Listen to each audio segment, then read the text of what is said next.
Thank you for listening to Buffalo What's Next on WBFO. Buffalo What's Next is on summer break and will return with new content shortly.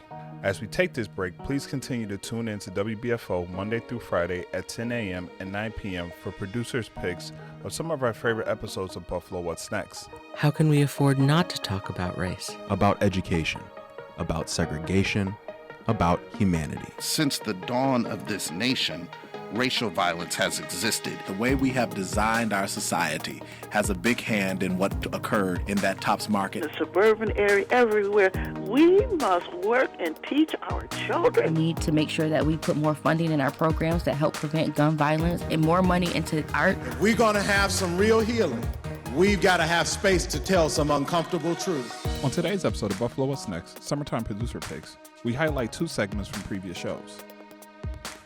Jay Moran sits with Jeremy Besch, a DEI consultant who walks through an exercise that examines one's own identity and privilege in order to be a good ally from June 10th of last year.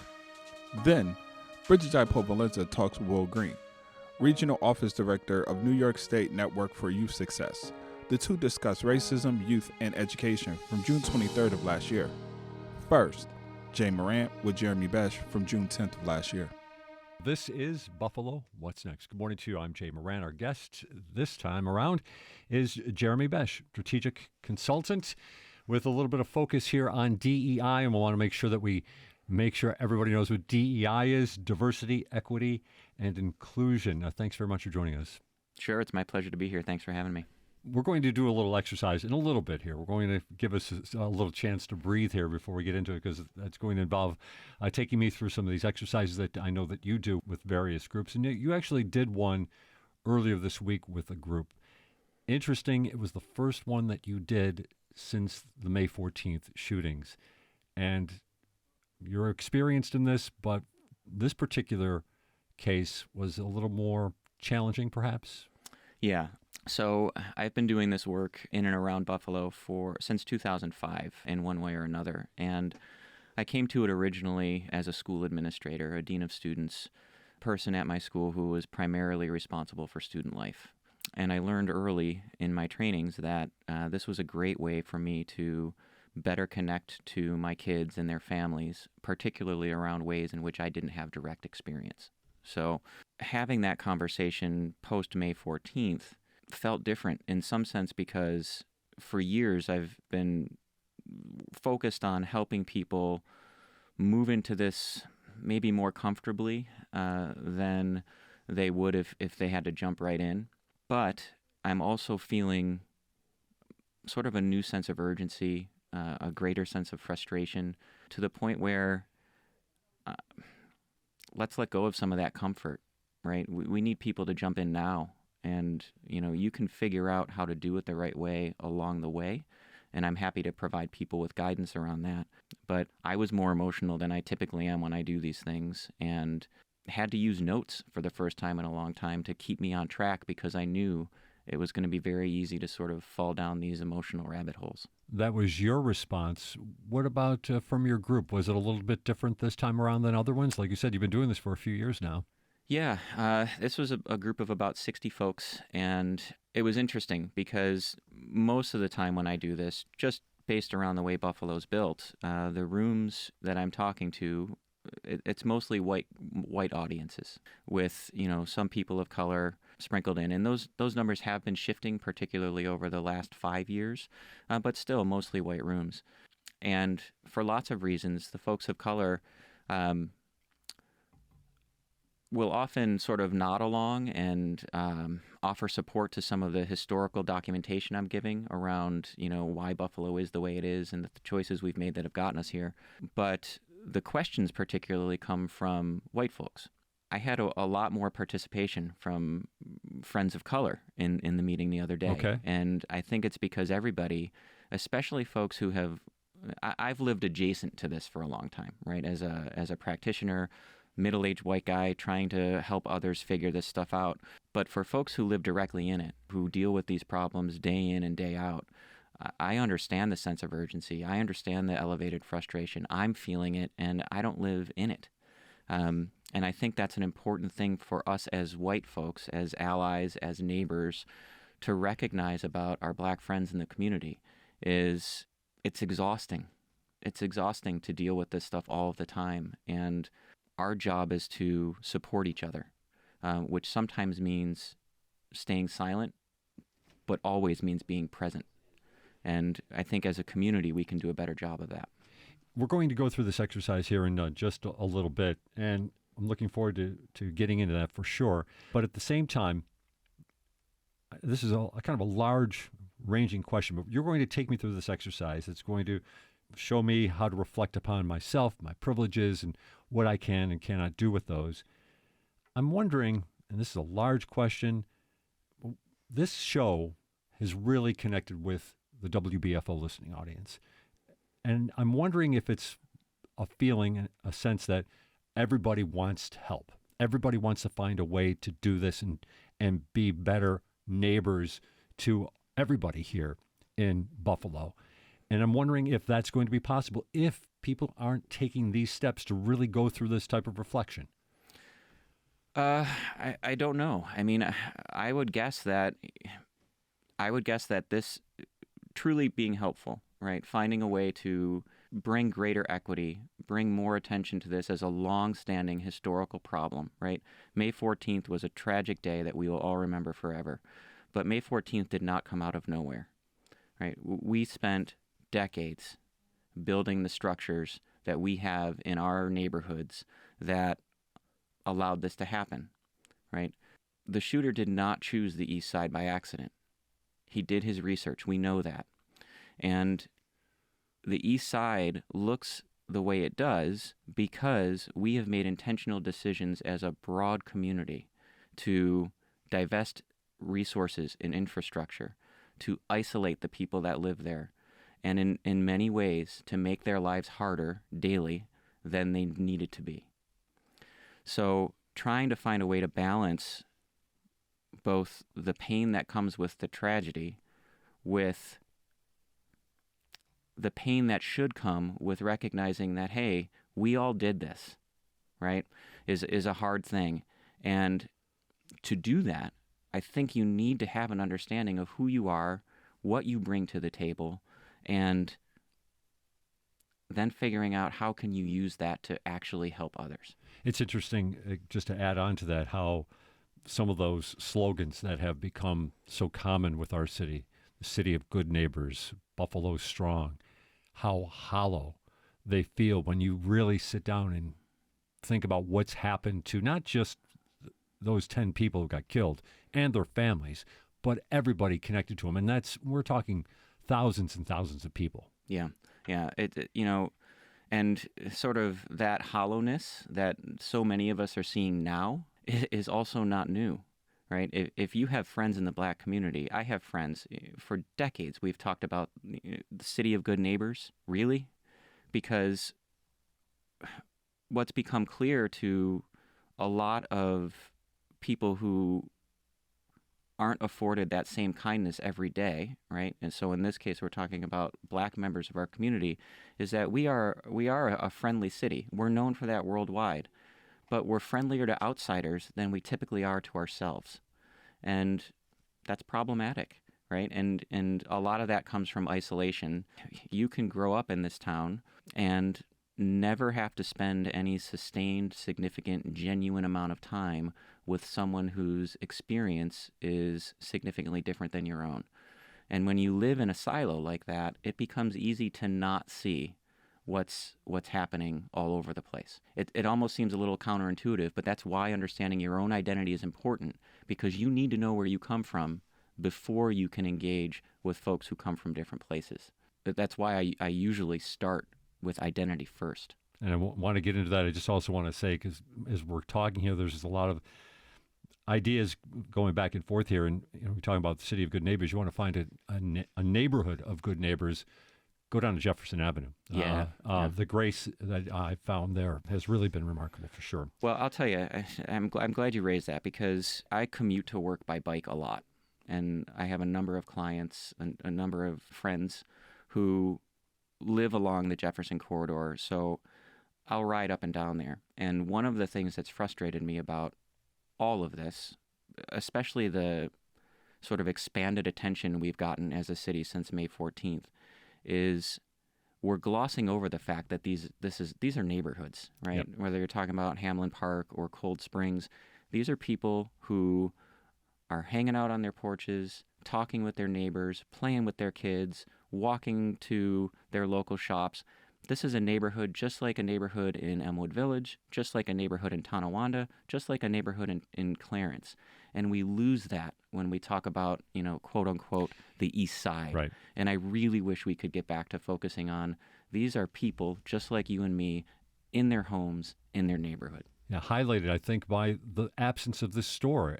There was an element of a quality of life element for people who lived within that vicinity. It was the one, I wouldn't say the one thing, but it was definitely of great value because you could walk there. If you were a senior citizen or take a short drive, Right. It was right there for you. I think sometimes that gets lost in this. Well, how you can go across to Wegmans, you can go here. No, you've lost something that is key to your neighborhood's identity here. Yeah. Last week on this program, you guys had Alex Wright from the African Heritage Food Co-op Project. And I loved what he said about, please, let's stop calling this a food desert, right? This is food apartheid. Deserts happen naturally, organically. The resources from the Jefferson Corridor were pulled out intentionally over time. And that neighborhood had to fight to get that supermarket. Right? We know this, right? This is a story that we all should know.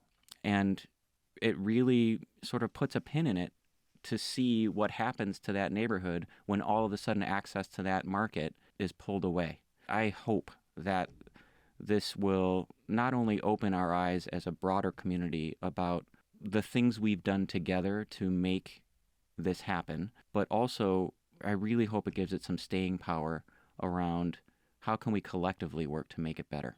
We're talking with Jeremy Besch this morning, a strategic consultant, does a lot of work with diversity, equity, and inclusion, and he is nice enough to come in here to take me through some of the exercises that he takes his groups through when it comes to trying to teach us a little bit about ourselves. So, Jeremy, without further ado, take me through here, and if I occasionally take a break or something like that, I might ask a couple of other questions, but take me through it. Sure.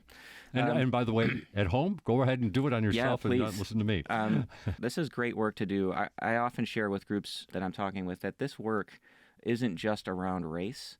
This work makes you a more aware person, right? I know for a fact that my having trained in this work as I was, raising two young kids, as I was a young husband, to now a middle-aged husband, made me a better dad, made me a better husband. It's made me a better friend. So this is work worth doing. And it essentially a progression where you do reflective work and you think about your identity. Who are you? Where do you come from? How have you grown to be the person you are?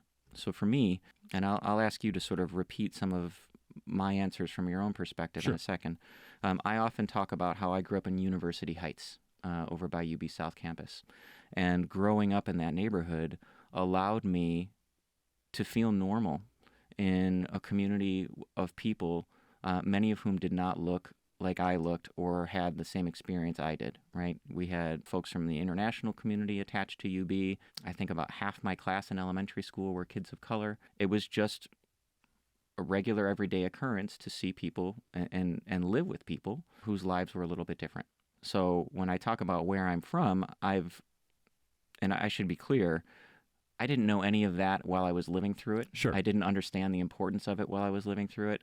It's only through reflection and doing this identity work that I've come to understand that was foundational for me. But it lets me know, okay, this is why when for a while I lived in southeastern Michigan outside of Pontiac, and I felt more at home in Pontiac, which is an urban environment much like the city of Buffalo, than I did in some of the suburbs, because it was a lot like the neighborhood I grew up in. And you just feel at home in a place like that. So for me, part of my identity is growing up in that diverse neighborhood. So Jay, tell me about where did you grow up? Sure, I grew up in Hamburg on Chapman Parkway, not too far from the Lake Erie shore. Okay. Went to Catholic grammar school and all-boys Catholic high school. All right. And no, I think there was one black family in our neighborhood growing up at my all-boys high school. I think we had maybe all four grades, maybe a dozen black guys. Yeah, so different experiences, right? And it might be, and I'm making an assumption here, that at some point in your life, when it came time for you to think about these things and sort of examine what your role in them could be, it may have seemed more foreign for you, less comfortable for you than it was for me. And we each have those different experiences. Another example I'll talk about often is sort of, and we'll get into this later. There are things that we do that we control, that we have agency over, and there are things that sort of happen regardless of the choices we make. I was lucky to have two parents who stayed together, who are still together to this day, who gave me a good balance of both independence but also guidance, and who chose to live in the neighborhood I lived in, which provided me with easy access to good schools, a good peer group, and generally just an easy way of life, right? I didn't do anything to earn those things. I also had no say over whether or not my parents were stable and stayed together, were employed their entire lives, etc. Your background in that sense? Sure. So my parents were married for almost 60 years. There were 6 children in the family. So I was right there smack in the middle of that whole group right there. So I had older brothers who learned the hard way how to navigate through my father's discipline. Yeah. So I learned very fortunately that how to make sure that I didn't cross those lines a lot when I was a younger fellow, for sure. But yeah, like you said, as I look back, of course, it was a great way to grow up. Perfect. And then a third example. So, and I wish the listeners could see us because we do actually look fairly similar. You're in better shape than I am. I describe myself when I do these functions as middle-aged, white, straight male. I'm over 6 feet tall. I had 2 athletic parents, so I was lucky enough to be an athletic kid. And like you, I went to Catholic elementary and high schools, an all-boys high school. That mix of circumstance, right, being tall, being athletic, being male, being white, all of those things made that pathway for me far easier to navigate, right? If I can jump into a sports game and be, marginally successful at it, if I was tall, even as an adult, I know that as a white male, if I throw a suit on, I can walk into a meeting anywhere and know that people are going to pay attention to me and assume that I have some sort of credentials or expertise just by the way I look, right? My guess is that your experience has probably been similar in that regard. Yes. And, that it's a good way to sort of shift into the next part of the conversation, right? Because if you understand and you have a good understanding of who you are as a person and what your identity is, then you can start to think about all of the privileges that come with that identity, right? There are both earned privileges and unearned privileges, right? I was tall and had athletic parents, but I know I also worked hard, right? Both as a student and as an athlete in the sports that I played. So I know I can take some credit for the successes I had in those areas. Same thing as I apply it to sort of the workforce and my professional career. Those would be examples of earned privileges, right? Things that I actively did things to have. Being white, being tall, having stable parents, the neighborhood that they chose for us to live in, all of those are unearned privileges, right? Things that I know that made my path easier than it otherwise might have been, that I did nothing to control, okay? So part of this work, and again, I want to come back to that sort of sense of urgency I talked about with the conversation following May 14th. Typically when I do this work, we're dealing with a long runway, right? I have people in the room who are at least a tiny bit interested in learning and growing in this capacity, and we have the luxury of time in front of us to figure out which how I will to do mention, it, right? we have about 10 minutes. Okay. So no luxury of time there. Now I feel like that runway has gotten shorter. Sure. Right? I feel like maybe let's not take all the time we otherwise would have to figure out the identity and the privilege pieces. You still have to do that work, right, but you can do it in action. Let's get to the action. Okay. Right? So, if you understand the privileges, and you having me here, having this conversation today is a great example of you using yours. Yes. Right? You've earned these things through your hard work and coming to where you are professionally, and now you're helping to lead a conversation that we desperately need to keep having, right? Not just today, but over the long term. now I kind of want people to just show up and commit to the work and be willing to figure it out as they do so, which is a little different than the approach I've taken. And it's important, I think, that I started this work with kids. Kids are way better at it than adults are. They're far more open to change, to new ideas. Adults sort of have to unlearn stuff a lot, which takes more time.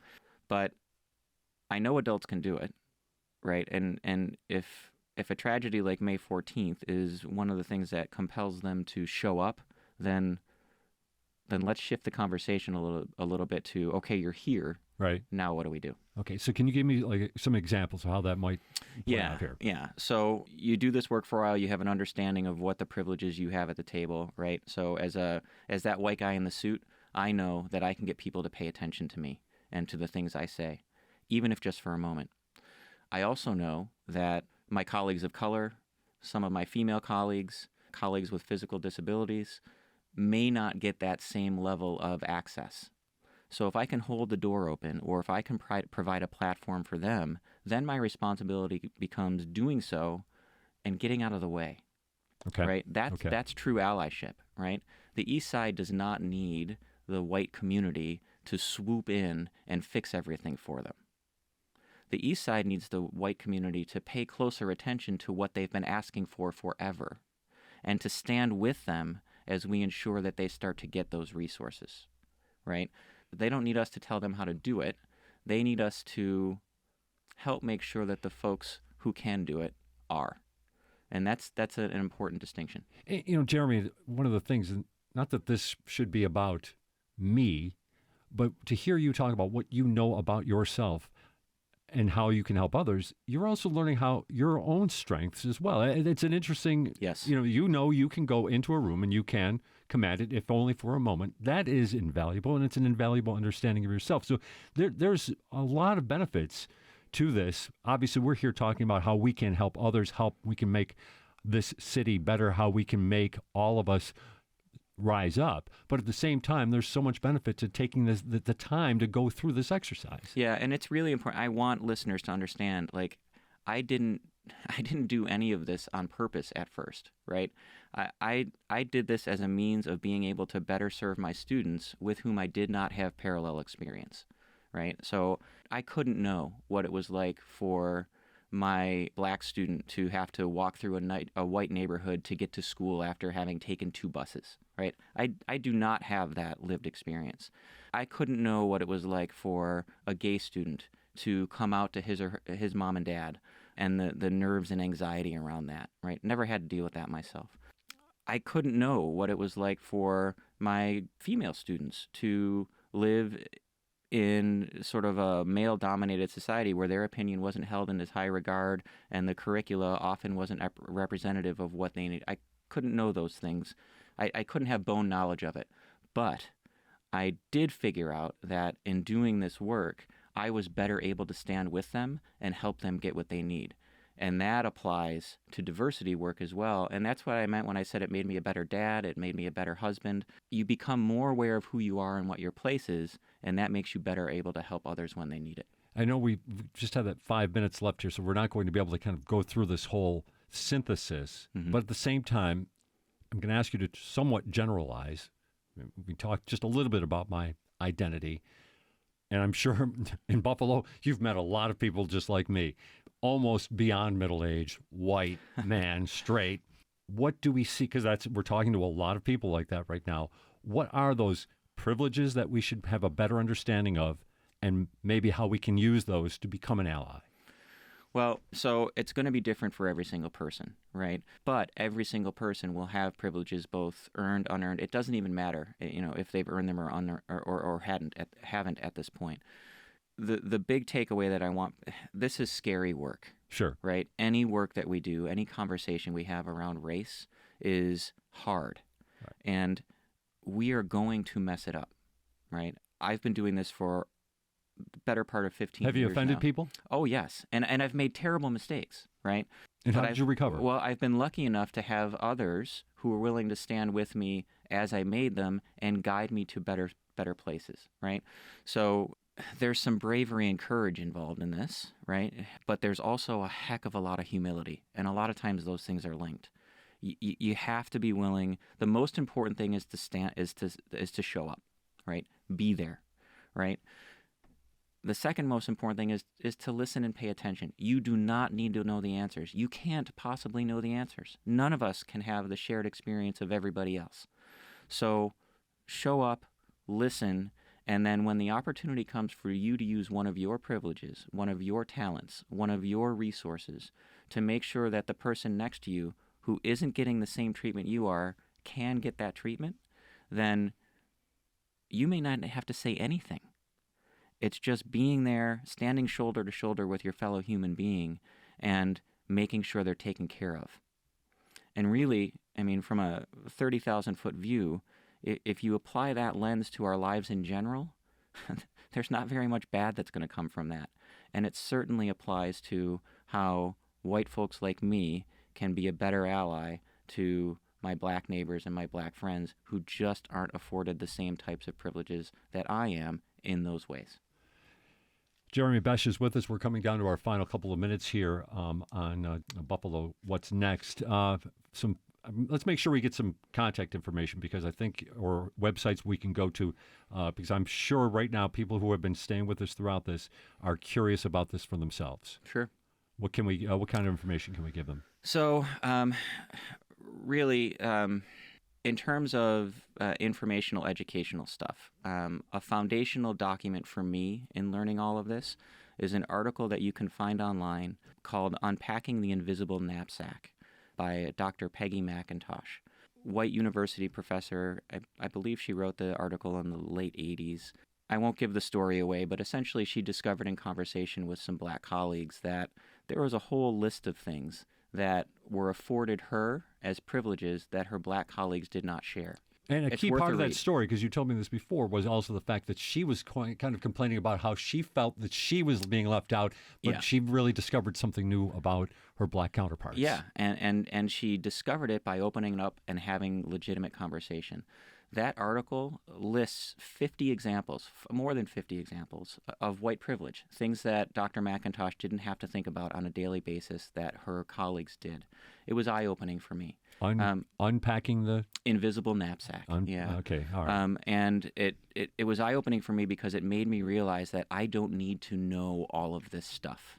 I just need to be willing to stand with people who need help and help them. Jeremy Besch, you helped me, and hopefully you're helping a lot of other folks, and hopefully we're going to help everybody here in the City Bubble. Thanks very much for joining us today. Thanks, Jay. Take care. That was Jay Moran with Jeremy Besch from June 10th of last year. We'll be right back with more Buffalo What's Next right here on WBFO.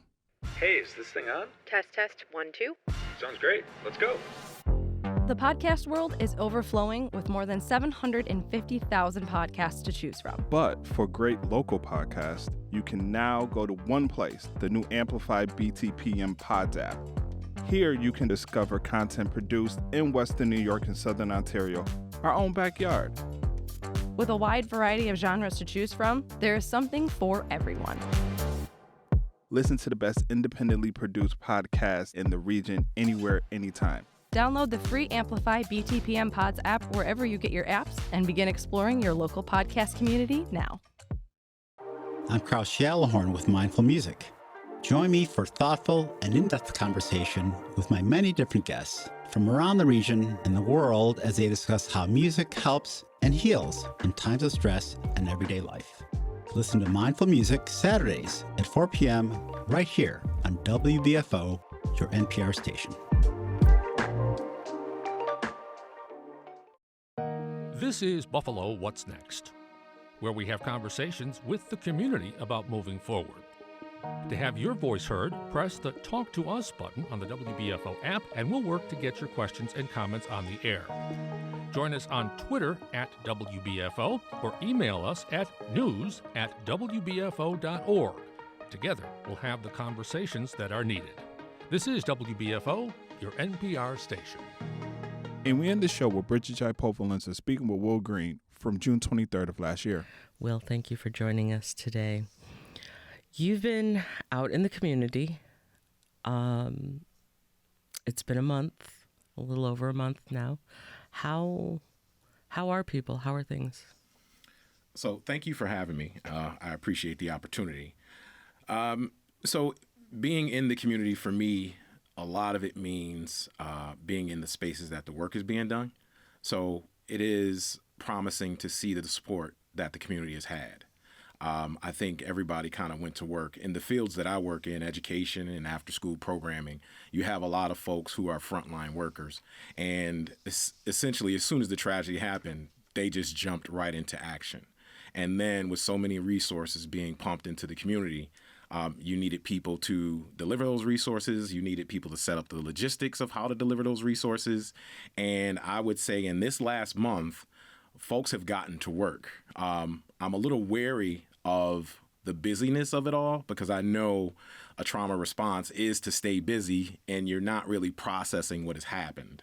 So in the work that I do and in the conversations that I'm having with everyday folks, I'm really trying to encourage them to pay special attention to how they feel about what has happened as they continue to be busy because there is so much work to do. It's important. Self-care is important, certainly. And then once all of that busyness goes away, you're left with yourself. And if you haven't dealt with some of that or any of that, you're heading for what could potentially be a really difficult mental health time for you. And that translates into physical problems that you may start encountering. I know that the county at least has said that they will keep mental health services available in the neighborhood for people, and that is very promising. Other than the increased presence and certainly the busyness and activity, what other changes have you seen? So it is a lot of reactionary things. And once again, so I don't want to say that I don't appreciate the support that has been given, but a lot of it certainly seems to be a response in terms of sympathy as opposed to empathy. And it's like, oh, this terrible tragedy happened. What can we do immediately to make people feel better? There's an interesting power dynamic at play that I think has contributed to the conditions to allow an incident like this to happen that is continuing on in our response to it.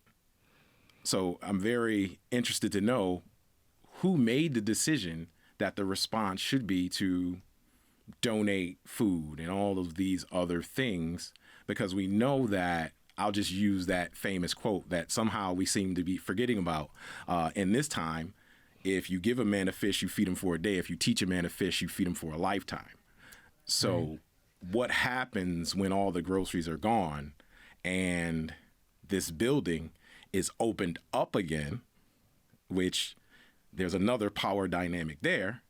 Yes. What happens when all these things go away and the people in the community still have to deal with what happened and the lack of resources, the lack of power to affect their condition, So it's just a very interesting dynamic that I'm observing. Let me check in with you personally. How are you doing? That's an interesting question. I'm a native son of Buffalo, born and raised in East Buffalo, the east side of Buffalo. Went to Buffalo Public Schools, graduate of School 53, which is right around the corner from Jefferson and Ferry. Mm-hmm. And, I remember going to the Apollo Theater on school field trips. I remember going to the library that was on, Utica Street, right across from the plaza. So, this incident, it hit me hard. My father grew up in a house on Glenwood, and my grandparents owned that house. I went to that house every day. I know a lot of the people who still live in that community, Cold Springs community. But I've also experienced my share of trauma. And growing up in the late 80s, early 90s on the east side of Buffalo, it's a tough, difficult thing. I've lost two brothers, Stephen Barney and Corey Green, to violence. I've lost best friends to violence. As an educator, I've lost countless students to violence. So there's a certain, I would say, shell that you develop when it comes to trauma and violent trauma specifically. And it makes me more pensive. Think about, how did we get here? How did these things happen? And then I go into action. So for me, it's a part of my life work to help address these issues, and not just, the reactionary things, but what can we do to prevent things like this from happening? So certainly I'm aware of my emotions just from those experiences before, and going through that, keeping busy to not think about it and dealing with that ultimate, reaction of, wow, this really happened. Right. And the sadness and the guilt and the anger and everything else you feel. I still have those feelings now, but now because of my experiences, I would say my approach, or at least my ability to handle them, is a lot different from before. There's a certain numbness that happens when you are continuously and repeatedly exposed to trauma. And that is part then of the community trauma response, because you're talking about a community that has been victimized via several means, certainly, not specifically a shooting of this type, but shootings nonetheless, violence nonetheless, police action nonetheless, economic action nonetheless. And so all of that really informs the response that the neighborhood has, and it leaves that impression on youth, which, you are the regional office director for youth success. So tell me about that, and tell me what youth success looks like. Ooh. So, the New York State Network for Youth Success is an out-of-school time advocacy agency, a not-for-profit. It's based out of Albany. I'm the regional director for Western New York. So student success signs all the things we're dealing with currently is students that are empowered, families that are empowered to make decisions about their future that have positive outcomes, right? Mm-hmm. To get them to think about their future in a way that presents itself in the form of making decisions about how they become educated, what they become educated on, and then what they do in their future to increase the value of their lives, their communities, and the entire city, the region, what have you, right? Right now, what is student success? And I'm going to go back to, I guess, this discussion that we're nibbling at in terms of trauma-informed care. Mm-hmm. What does trauma do to you, right? We know when you're faced with trauma and then even a history of trauma, you get caught up in this permanent fight, flight, and then they say flee or flock response, right? Right. And what that does is it prevents your prefrontal cortex, I'm going to get a little scientific on you, but the executive part of our brain that makes executive decisions, we can't think straight when we're impacted by trauma. And this can continue on for years and years and years, specifically for when youth experience trauma at a young age and don't learn how to process it.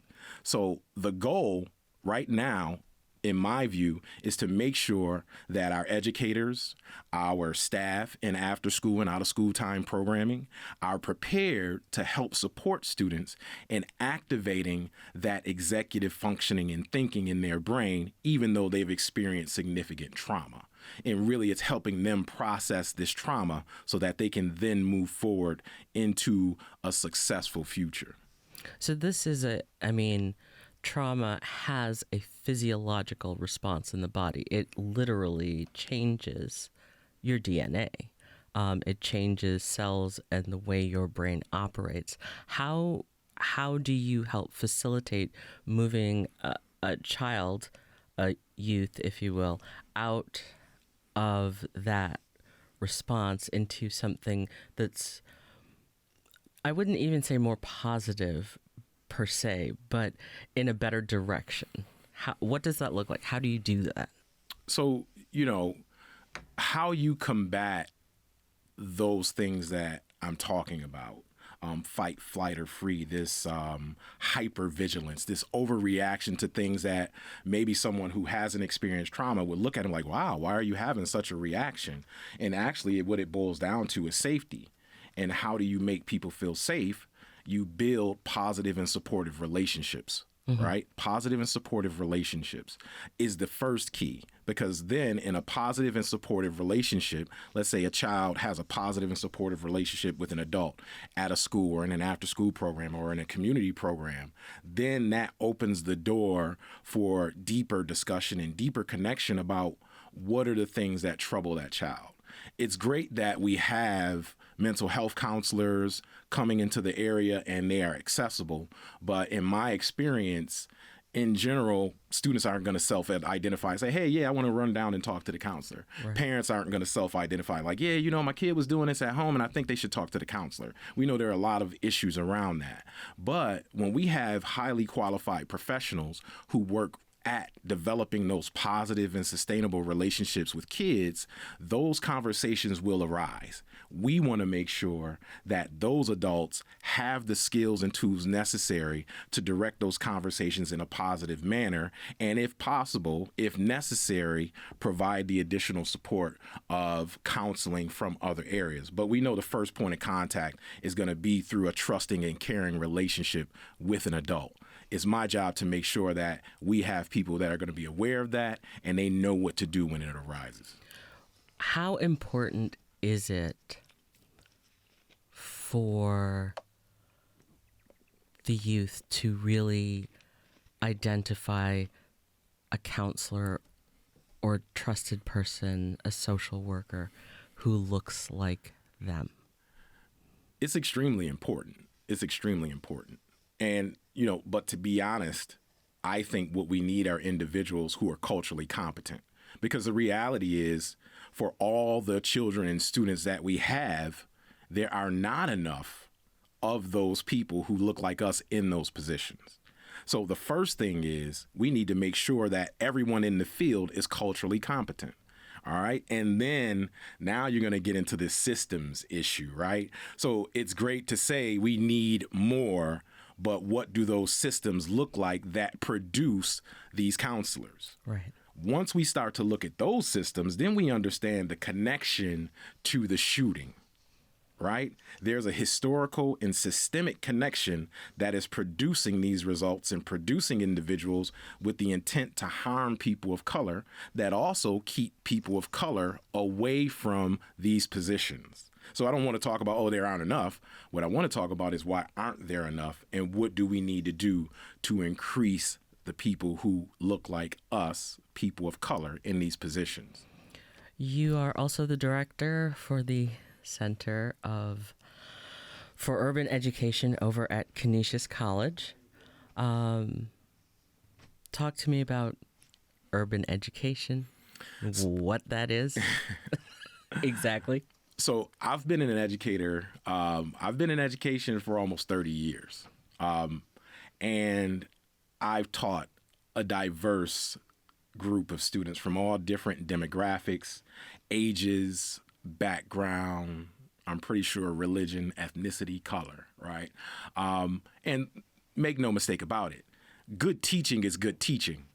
Period. Okay? Period. End of sentence. But to address some of the issues that we know are prevalent in education that disproportionately affect students of color, we have to focus on urban education because that's where the majority of students of color are. But good teaching is good teaching no matter where. My goal as a director for the Center for Urban Education is to take practices that are in areas where there's a high concentration of students of color, a high concentration of students in poverty, a high concentration of students who have been disenfranchised, to take those practices and hold them up and show that these practices are best practices anywhere you go.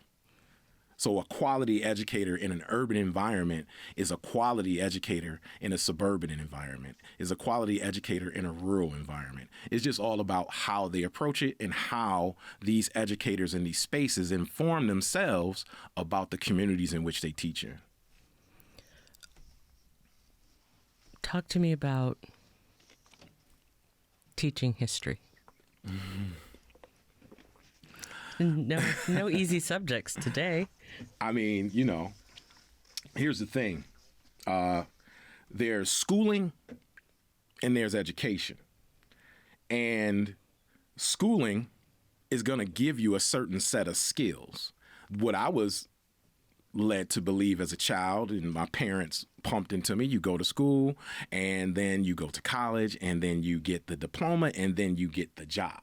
Right? Right. But what I realized through that experience going to School 53, where I got to shout out School 53, the 53, Nan Woods, big shout out, rest in peace, Nan Woods, black principal. We had black teachers. It was a wonderful experience, K through 8. Going to School 53, we valued education. I remember competing with my classmates, or not even competing, just sharing. What did you get in this class? What did you get in that class? It was a competition. It was healthy competition. Mm-hmm. And then going from a school that was 99% African American with African American teachers and principals to then going to Hutch Tech and being a minority and then realizing what that meant, being treated differently, and a young black male saying to myself at the age of 13, wow, why are they treating me like this? Right. So I'm sorry, I kind of lost track. What was that original question? Because I want to get to it because it's a good one. This is live, so stick with us. It is. Why? Oh, the is history. It? Yes. History. So history is important, and I got a smidgen of it at 53. But it was just enough to inform me about what my goal and purpose was as a young African American male. I really did not go deep into the history of black people in America until I became a teacher and was confronted with issues in the classroom that I had no solutions for. And I was blessed to have mentor teachers. My first experience as a teacher was in an alternative school in Rochester, New York, and I co-taught. I was an English teacher, 7th through 12th grade. I co-taught with a 7th through 12th grade social studies teacher his name was Mr. Williams. Shout out to Mr. Williams in Rochester if he's still around. God bless him. He was a social studies teacher, Negro League baseball player. Wow. And then I also commuted back and forth from Buffalo to Rochester every day with my mentor, Akil Ajamu, who has been an educator his whole life. And they poured into me information about Black history. They poured into me information about the history of education in America. They suggested books. And with 5 books that they may have suggested, I'll read that book and go into the bibliography and find more books. And then I really learned more about the historical context of African Americans in America and education. History provides the blueprint for how we move forward. Period, point blank.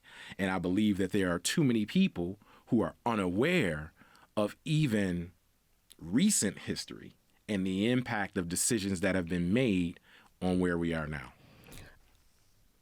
So how does racism and bias inform the education that is received in school currently, that students are learning currently? I mean, I'm not going to date myself, but back in the day, the first time you heard about Africans, they were being brought over as slaves.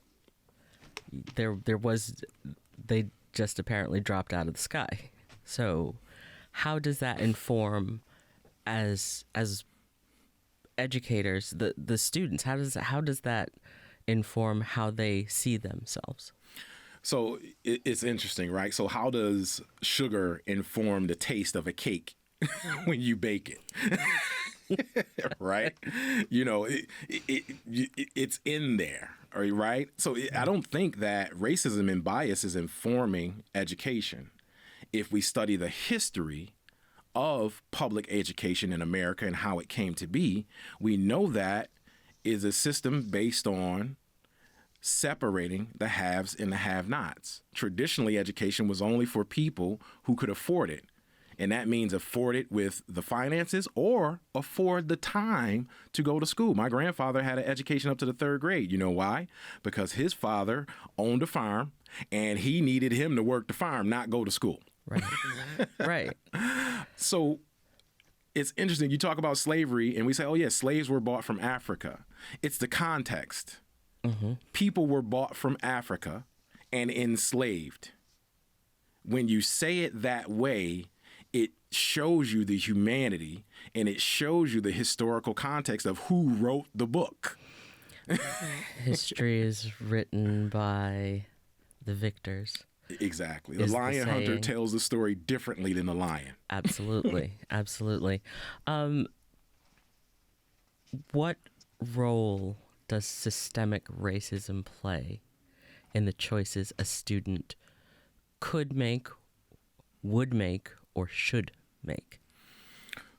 Because racism is baked into the culture of how we exist and interact daily, and because, look at this incident at Tops, because we have not successfully, as a country, addressed the atrocities of slavery, post-slavery, with Reconstruction, Jim Crow, lynchings, all of these things up till now, because we have not adequately addressed them, what it does is it creates almost these conditions where folks can act upon it in the way that they feel they should. Right? We need to collectively address the impact. We need to collectively look at each and every system and how it operates and scrub out inequity. And what that means is we need to acknowledge that there are different ways of doing things. As an educator, quite honestly, every few years there is some type of incident to remind us how gross and ugly racism and the othering of humans is. And then we come together, we have these conversations. What must we do? What must we do? And, when I was younger, you want to know? Hey, we can do this. We can do this. Right. And then the second time around, you didn't hear me that time. Here, we can do this. We can do that. Now, I'm quite straight up with it. Now I'm quite like, well, you want more students of color in your school? Then you need to find out what intelligence truly is for people who do not look like you. You need to open your eyes to a new way of thinking, because what we understand about intelligence is not a monolithic thing. Right. Intelligence has many different facets, and I think we've been unwilling, and I'm going to say we because we're all in this together. We've been unwilling to acknowledge the beauty and the gift that other people have because it doesn't come in a traditional package. It doesn't look like what one's traditional picture of that is, and so then subsequently it must be wrong or inaccurate. Right? Or it makes you feel a little strange. We had a conversation prior to me showing up. I'm like, well, what should I wear? And I was like, well, I want to represent the hip-hop culture, so I'm going to dress the way I feel comfortable. Why do we need to have those conversations and discussions?